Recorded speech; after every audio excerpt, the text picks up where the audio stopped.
Well, hello and welcome back. I told you Brandy was going to be here on this one, so as promised, we have another episode of Building Better Bodies with Deven, the Doc, and Brandy. Mm-hmm. So officially Deven and the Docs, and this is Deven Brady, the master bodybuilding coach, and I'm the chiropractor, and Brandy is the star of the show. Yeah. So the favorite client. That's second favorite client. First, Right. Semantics. Depends on who he's talking to. The top female client. There you go. Yeah, definitely. Perfect. For sure. So, how's it going? We just got back from vacation. So, How did it go? How's it going? It's going well. I very intelligently worked in a rest week on my vacation week. I was actually struggling with some lower back stuff going on and some pain in the legs. So I took a little bit of a week off just to kind of recoup and whatnot. And because I was, I'm the leg press queen, so I was just racking up some numbers there. Mm-hmm. And so it was good. Although it was a week off from being in the gym, we were in Orlando walking our butts off. So I wouldn't call it a rest week. It was like, a really hot, sweaty, whatever. So, Yes. So it was good. I felt good going back into the gym. Mm-hmm. I don't think we saw like massive losses or anything like that. Not at all. Did we have some improvements even? Yeah, I believe so. What I was telling Dr. Amir after your session was that the one thing, because he had asked obviously how you had done, and I thought in a nutshell I was surprised to see that how quickly your body reacclimated. So certainly there was one period on nearly a lot of the exercises where we had what I was, for lack of a better term, what I would call rust, which is, it's too severe a term, quite frankly, for only taking a week off. But what that was is it's the way we train is not only taxing on the muscular system, it's taxing on the central nervous system, the joints, the connective tissue. So what I was doing was asking Brandy's body to move all of a sudden in a way that it hadn't in a week's time or just over. So there was that small acclimation period. It was roughly probably the first set even of any given exercise.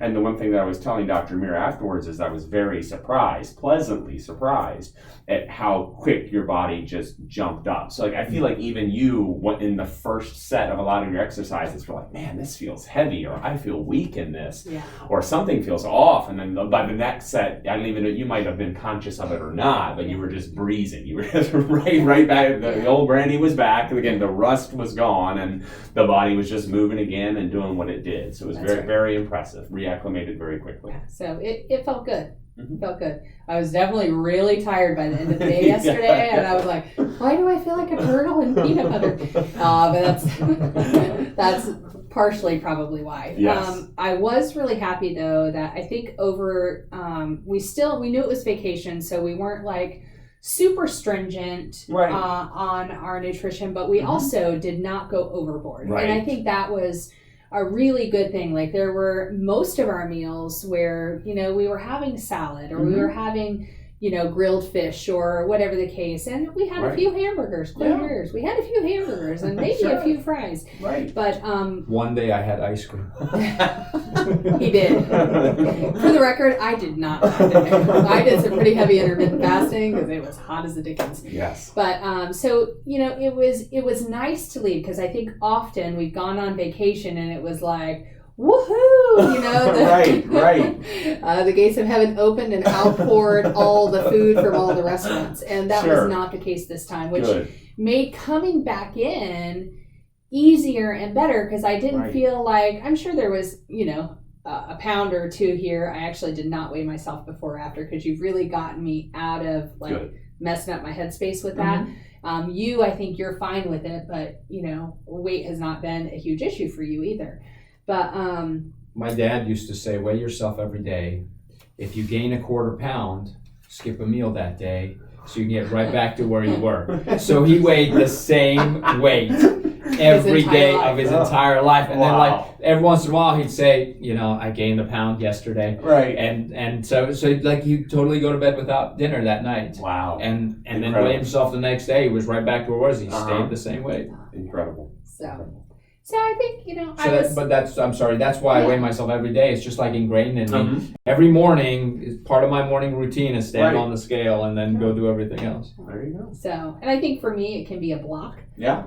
So to not do that now it's really tough, but it's really good because I don't get down if I see like fluctuations I wasn't expecting and stuff like that. And I just know as long as I'm doing the right stuff every day, then 6 months down the road, it's not going to matter if there was a half a pound this day or that day. Exactly. Because it's just the continuation of doing the right things, 95% of the time. Exactly. That is gonna get me the results 6 months, a year down the road, because it's lifestyle, it's not diet. Yeah. Right. So. Yeah. So I think it's really important for our viewers at home who may be watching these entries sequentially.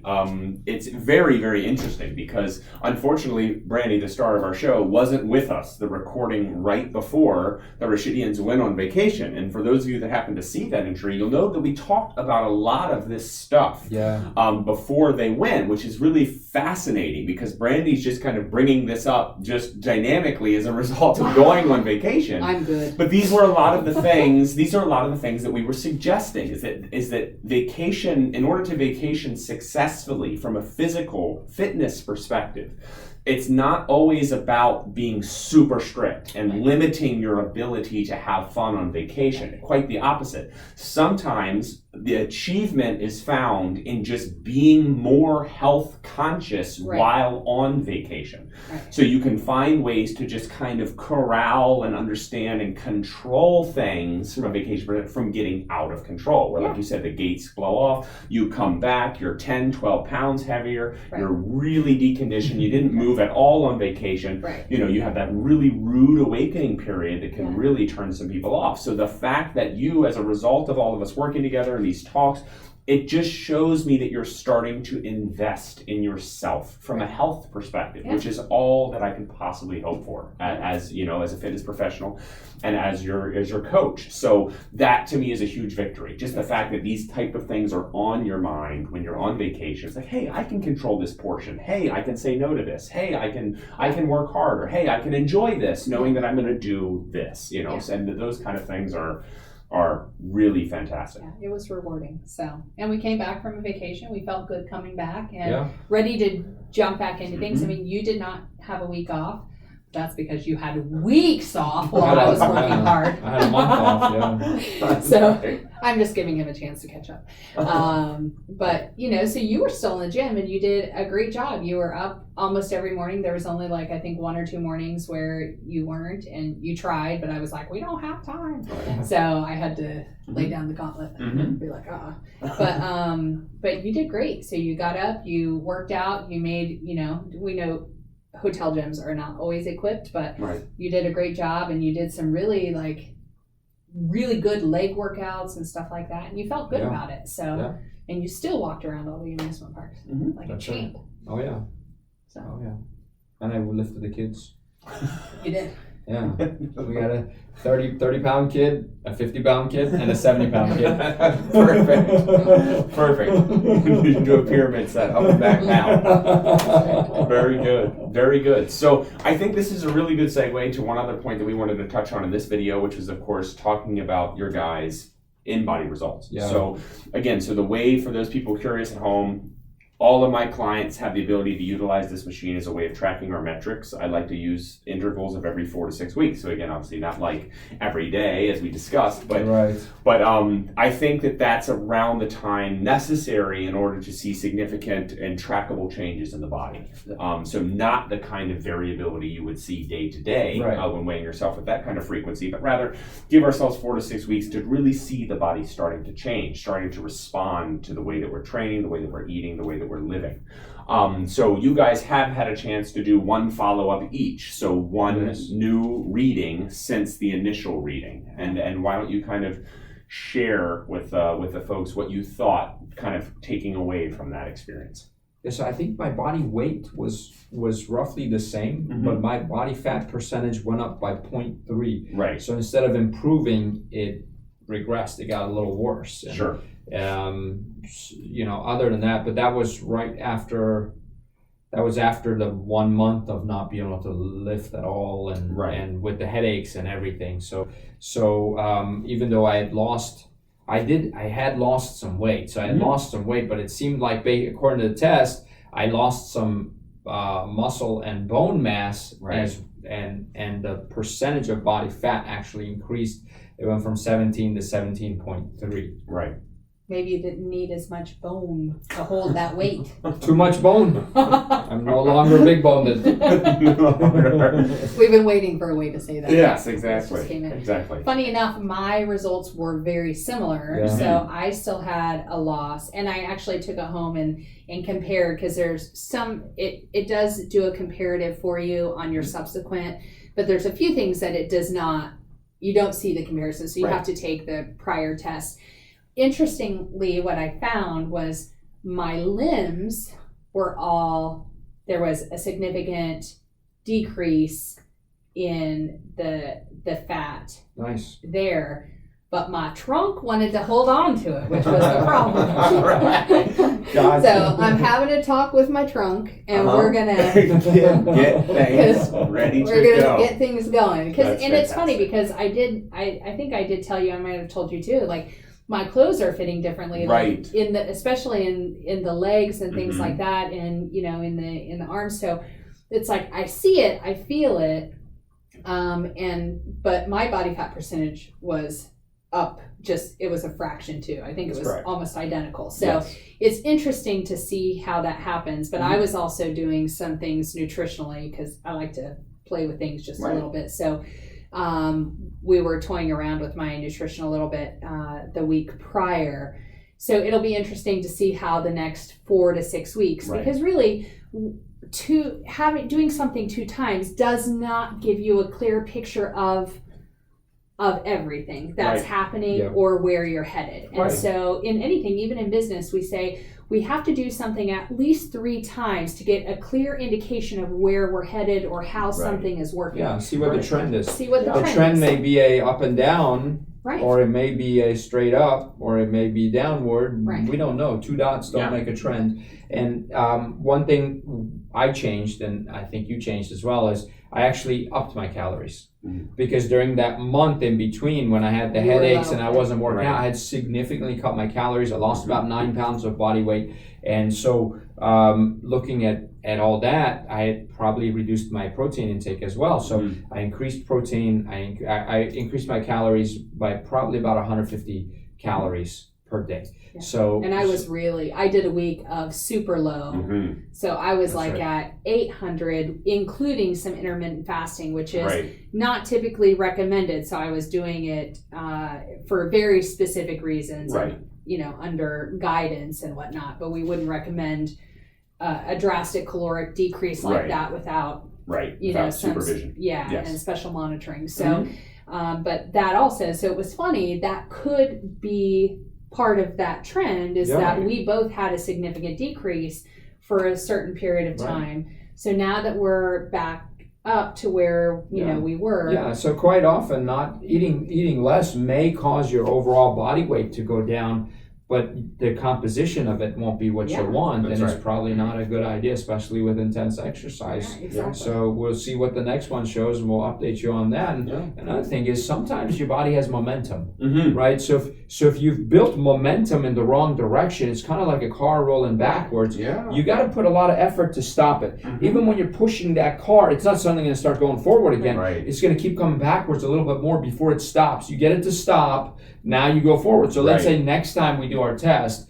and this time we didn't get any worse. We stayed exactly the same. Mhm. That means maybe we stopped the wrong way momentum, Right. and now we're able to go the other way. Mhm. Right. Either way, you can't go wrong by getting the assessment done. That's and there right. were still changes. Yeah. So that's just it. We even say with patients, sometimes you might feel a little bit worse after an adjustment or two, but that's because there's change taking place. Yeah. And Change is so good. change is good, whether it looks really good on paper at Mhm. that moment, or even if it's slightly different, that still means the body is changing, which is what we're Absolutely. trying to get to happen. And like you said, once Right. we get that momentum going in the right direction, then you'll see. I think things really But just can get imagine if you kept cutting calories and you didn't get a reassessment and you didn't know that it wasn't working and you kept cutting calories, you went 2-3 more months of that same system, where would you end up? At least the assessment tells you, hey, you got to course correct. That's right. Yeah. That's right. And so I think the incredibly important take-home lesson of all this is,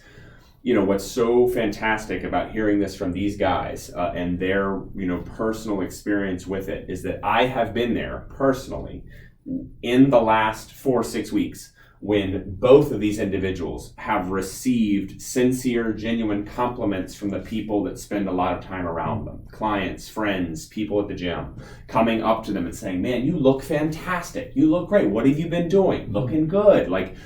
Because that's clear, and that's the take home that I want to see, is there's 2 different types of feedback. There's metrics, which are numbers and data, and then there's the way you look, the way you feel, the way you think that you look about yourself, the way your clothes feel, your esteem, your health. Yeah. There's 2 different pieces to this puzzle. One is, what does the paper say? What does the machine say? And the other one is, how do I feel? Do I feel like I'm making progress? Do I feel like I'm improving?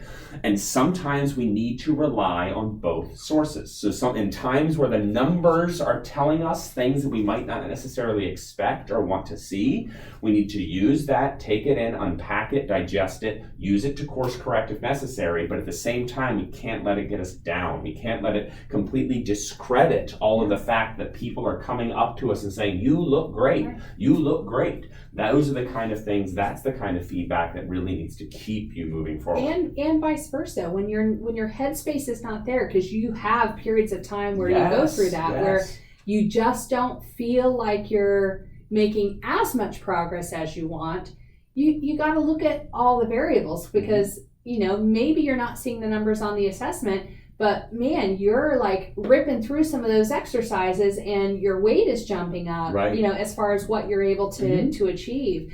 And so that you have to take what you need at that moment to keep you headed in the right direction. Exactly. Yeah. Exactly. I like that. Right.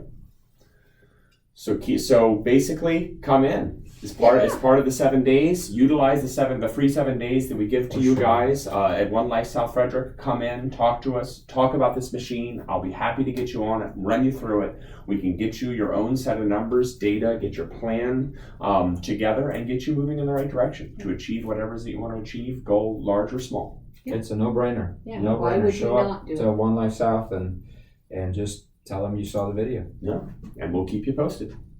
Absolutely. Thanks. Take care. These are